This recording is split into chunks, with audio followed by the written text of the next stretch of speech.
Assalamualaikum warahmatullahi wabarakatuh. Alhamdulillahirabbil alamin wa bihi nasta'inu ala umuri dunya waddin. Wassalatu wassalamu ala asyrofil anbiya'i wal mursalin sayyidina wa habibina wa maulana Muhammadin sallallahu alaihi wasallam. Yang pertama-tama yang saya hormati Ibu Hajah Depibik LCMA selaku dosen pengampu mata kuliah hadis Tarbawi, dan tak lupa kepada teman-teman yang saya banggakan.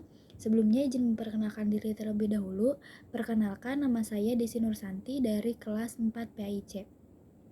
Di sini saya akan memenuhi tugas ujian tengah semester, yaitu membahas tentang kepemimpinan perempuan menurut perspektif hadis. Nah, langsung saja ke hadis dan terjemahnya.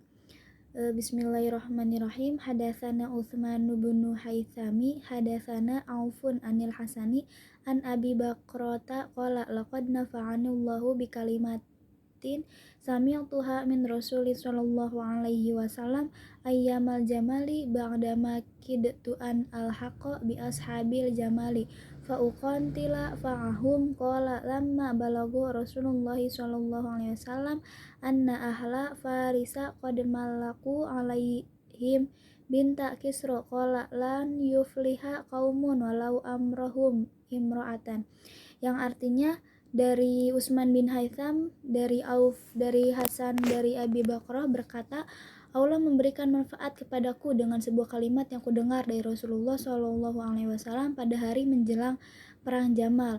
Setelah aku hampir membenarkan mereka asbabul Jamal dan berperang bersama mereka, ketika sampai kabar kepada Rasulullah Shallallahu Alaihi Wasallam bahwa bangsa Persia mengangkat putri Kisra sebagai pemimpin, beliau bersabda, tidak akan beruntung suatu kaum yang menyerahkan urusan mereka kepada wanita. Hadis riwayat Bukhari.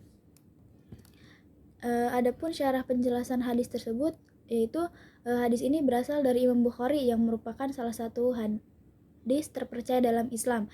Dalam hadis ini Nabi Muhammad SAW memberikan peringatan tentang konsekuensi menyerahkan kepemimpinan kepada seorang wanita ataupun perempuan.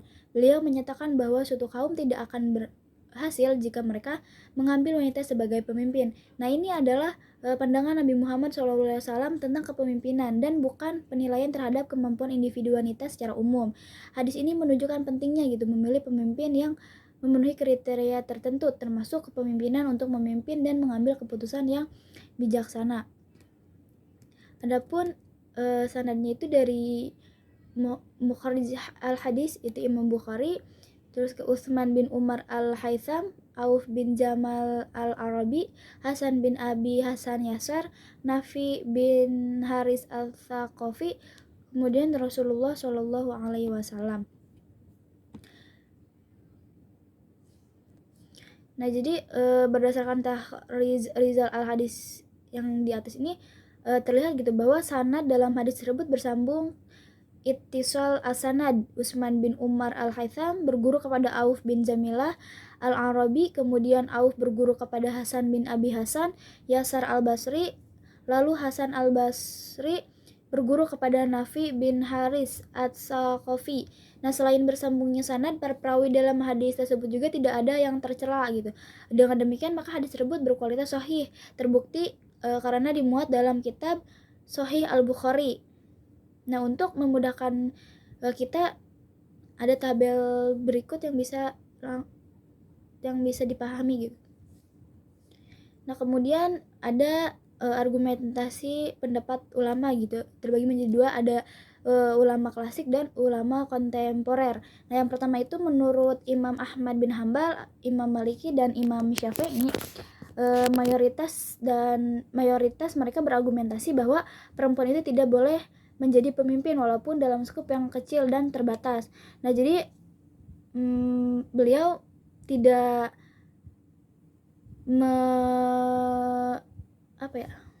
tidak memperbolehkan kalau seorang wanita itu menjadi pemimpin karena masih ada seorang lelaki kenapa harus wanita ibaratnya Nah, terus juga walaupun dalam skup terkecil pun wanita itu tidak diharuskan menjadi seorang pemimpin.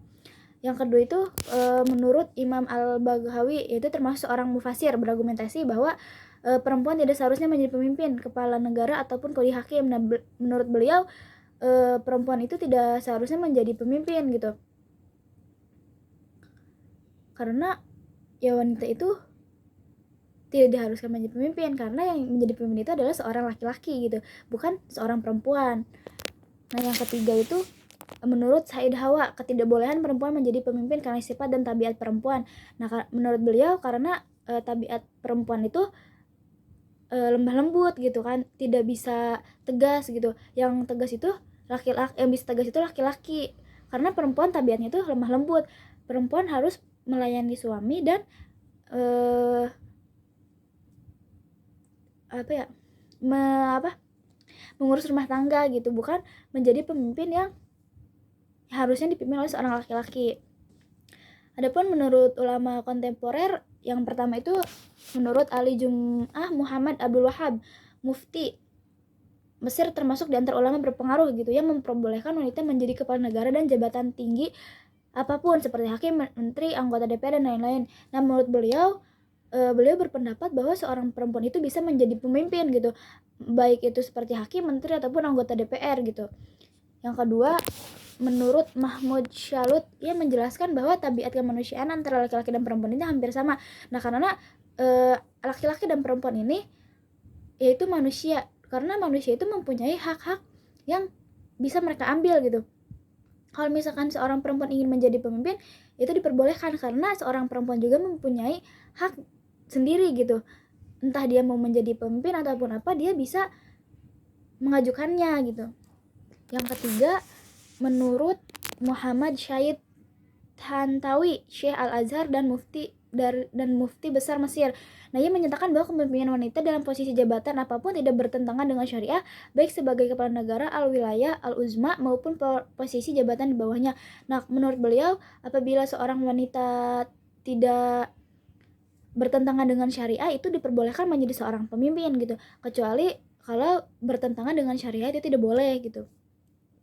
Adapun nilai pendidikan yang dapat dipetik dari hadis tersebut,